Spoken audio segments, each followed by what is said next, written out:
دوسرا سوال ہے، بلکہ تیسرا کہنا چاہیے، شاہد صدیق صاحب ہیں فیصل آباد، جس کو میں لائل پور کہتا ہوں.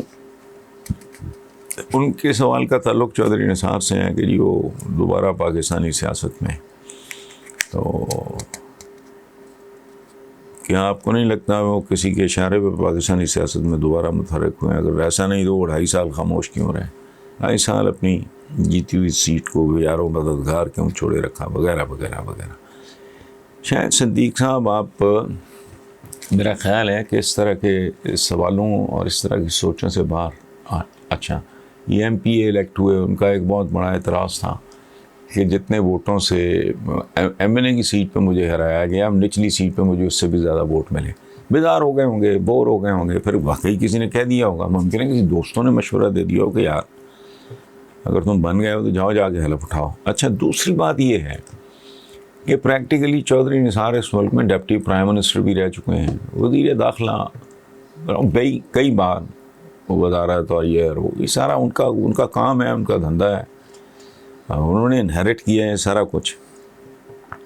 تو اب اگر وہ ایم پی اے ہو جائیں گے اور ایم پی ہونے کے بعد اگر وہ کچھ اور ہو جائیں گے تو اس سے کیا فرق پڑتا ہے؟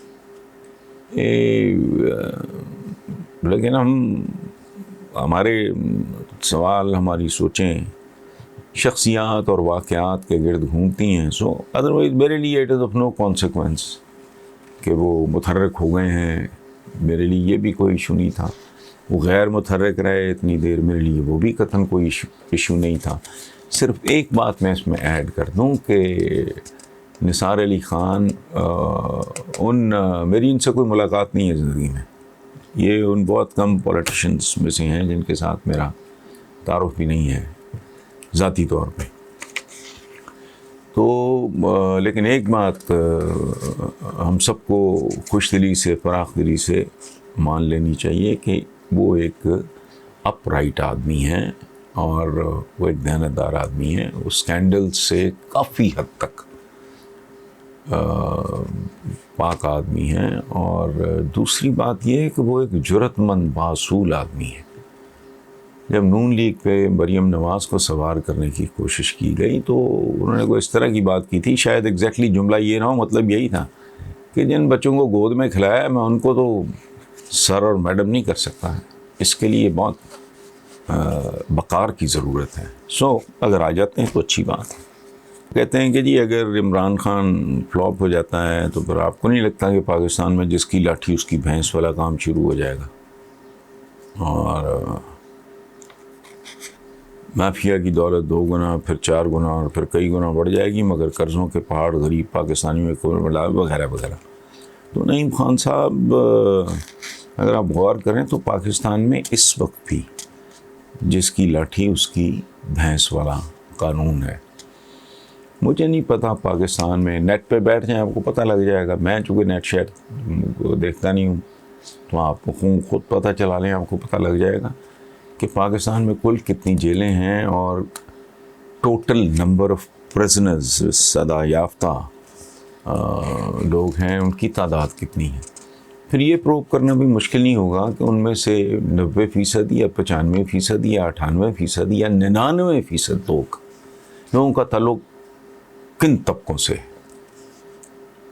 وہ لاٹھی بھینس والا تو، اور یہ ملک اس حال کو پہنچا بھی اسی لیے ہے کہ وہ جو ہمارے اسلاف کا کہنا ہے نا کہ کفر پہ قائم معاشرہ تو زندہ رہ سکتا ہے، ظلم پہ قائم معاشرہ زندہ نہیں رہ سکتا.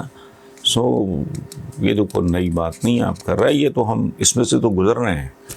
اللہ کرے عمران کامیاب ہو، اور کسی عام آدمی سے زیادہ تو یہ دعا میری ہے، چونکہ اس پولیٹیکل پارٹی کی فارمیشن اور تھرو آؤٹ جو میں کلمی طور پہ، میں ظاہر ہے میں کوئی پولیٹیکل ورکر یا کوئی سیاسی بندہ تو نہیں ہوں، جلسے جلوس، that is not my cup of T. میں لکھ کے جو کنٹریبیوٹ کر سکتا تھا وہ میں نے برس کیا ہے. سو میں دعا کو ہوں، آپ بھی امید رکھیں اللہ سے بہتری کی.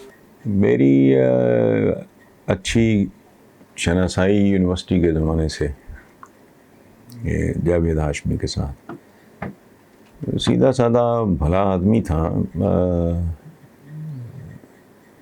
مخدوم شخدوم بھی یہ بہت بات کی بات ہے. آغاز ان کا بھی ضیاء الحق کی گود سے ہوا تھا. لیکن ایک پرابلم ہے جو سوال آپ نے کیا, یہ آپ نے کہا نا کہ ناجائز قبضے چھڑوانا ظلم ہے. کیا ناجائز قبضے چھڑوانا بالکل ظلم نہیں ہے. پاکستان میں 1 انچ پر بھی اگر کسی کا ناجائز قبضہ ہو, وہ ریلوے کی زمین ہو یا عام زمینیں ہوں یا کراچی میں جو کچھ ہوتا رہا یا یہاں جو کچھ ہو رہا ہے, جو آدمی یہ کام کرے اس ملک میں, اگر میرا بس چلے تو جتنے انچ زمین پہ قبضہ ہو میں اتنے انچ کاٹ لوں, اس کا گوشت کاٹ لوں. یہ سلاطین دہلی نے کم تولنے والوں کے ساتھ کیا تھا. انہوں نے باقاعدہ ایک جال بنایا ہوا تھا کہ جو آدمی کم تولتا تھا اتنا گوشت اتار لیتے تھے. ہم ایک سوسائٹی کے طور پہ, ایک معاشرے کے طور پہ اس لیول پہ آ گئے ہیں جہاں اس سے کم کی سزائیں نا ہوش نہیں دلا سکتی یا پھر بڑا پینڈا لمبا. سو مسئلہ یہ نہیں ہے, یہ کلچر ہے آپ کا, یہ جگہ جگہ ہو رہا ہے.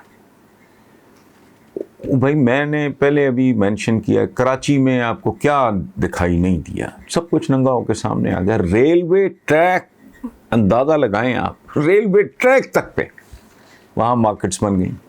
ناجائز قبضوں کا تو دارالحکومت ہے کراچی پوری دنیا کا. ریلوے کی زمینیں اور بڑے بڑے معززین مجھے نام لیتے ہوئے شرم آ رہی ہیں, ان میں سے 1-2 لوگ مرحوم بھی ہو گئے ہیں.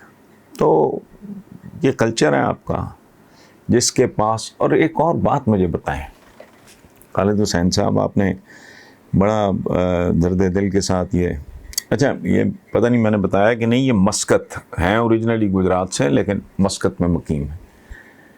یہ مجھے آج تک ایک بات کی سمجھ نہیں آئی, بڈھے ہو گئے ہم, قبر کنارے پہنچ گئے, کہ سیاستدان آتا کیا کرنے ہیں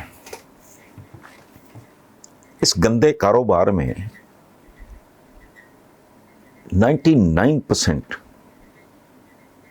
سوائے گندے لوگوں کے کوئی آئے گا کیوں, مجھے بتائیں.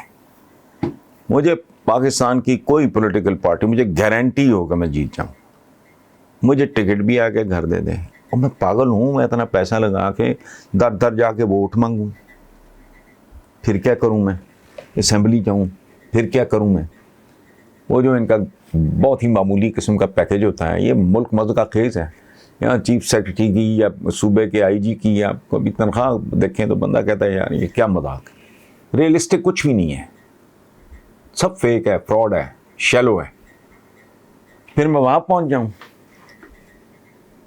سارا کچھ اپنا چھوڑ چھاڑ کے اسمبلیوں کی سیشن میں بیٹھ کے, تو میں یون کیا کروں, اباسیاں لیا کروں, اور پھر کروں کیا, قانون سازی کروں. میرا دماغ خراب ہے, میں پاگل ہوں. اتنی خوبصورت عالی شان میرے پاس کتابیں ہیں, میں کتابیں پڑھوں, لکھوں, پڑھوں, سوچوں, میں اپنے دوستوں کے ساتھ وقت گزاروں. اچھا یہ کروڑوں روپیہ خرچ کرتے ہیں, ذلیل ہوتے ہیں ٹکٹوں کے لیے. میں جلام والا, یہ گجرانوالا میں نے دیکھا جس بری طرح جاوید ہاشمی کو دھتکارا جا رہا تھا. میں بیچارہ سے جواب دے چکی ہے, حالات ٹھیک نہیں ہے, وہ اسٹیج پہ چڑھا ہوا ہے ادھر ادھر اپنے آپ کو رجسٹر کرانے کو, کسی نے گھاس نہیں ڈالی, ایون مریم نے. تو یہ ساری ذلتیں بھی کاٹے آدمی, پھر کروڑوں روپیہ بھی خرچ کرے, پھر در در بھی جائے, پھر دھکے بھی کھائے, پھر اگر الیکٹ ہو جائے تو پھر وزارت کے لیے دم ہلائے, پھر وزیر بن کے وہ میری آپ کی خدمت کرے. میری تو عقل سے باہر ہے. اگر اس ملک میں اتنے عبدالستاری دی ہیں جتنے ہماری اسمبلیوں میں اور سینٹ میں اور نیشنل اسمبلی میں بیٹھے ہیں, خدمت, یہ ملک جنت نہ بن جاتا. یاد رکھیں 99% بندہ جو پالیٹکس میں آتا ہے اور اصل مسئلہ اس ملک کا یہ ہے کہ یہ پورے کا پورا ملک جو ہے وہ مخصوص لوگوں کے ہاتھوں میں گروی ہے، اس کو واگزار کرانا ہے. یہ جاوید ہاشمی یا اور میں کس کے نام لوں، بہت ہی لمبی فہرست ہیں، جدھر جاؤ گے یہی کچھ نکلے گا. تو یہ کوئی ایسی بات نہیں. دوسری طرف یہ کہ جی بلیم گیم، آپ نے مجھے گالی دی، میں نے آپ کو گالی دے دی، یہ تو بے شرم سیاستدانوں کا کلچر ہے، ڈھیٹ ہے. یہ ڈھیٹ ترین لوگ ہیں، یہ رنگے ہاتھوں بھی پکڑے جائیں نا تو یہ پھر پڑھائی نہیں دیتے، کبھی ادھر سے نکلتا ہے، کوئی ادھر سے نکلتا ہے، کوئی بیل کراتا ہے، کوئی پتہ نہیں کیا کرتا ہے. ہم نے زندگی میں اس طرح کی چونکہ واردات میں کوئی دلچسپی نہیں تھی، لیکن تھوڑے بہت سنا کے دیکھ کے کھا کے پتہ تو لگ جاتا ہے. تو اصل بات یہ ہے کہ پورے کا پورا ملک واگزار کرانے کی ضرورت ہے حضور. یہ پچھلے دنوں یہ UNDP کی رپورٹ تھی، 15 دن بھی نہیں ہوئے کہ کتنے فیصد لوگوں کا پاکستان کے 50% سے زیادہ وسائل پر قبضہ ہے. تو یہ پورے کا پورا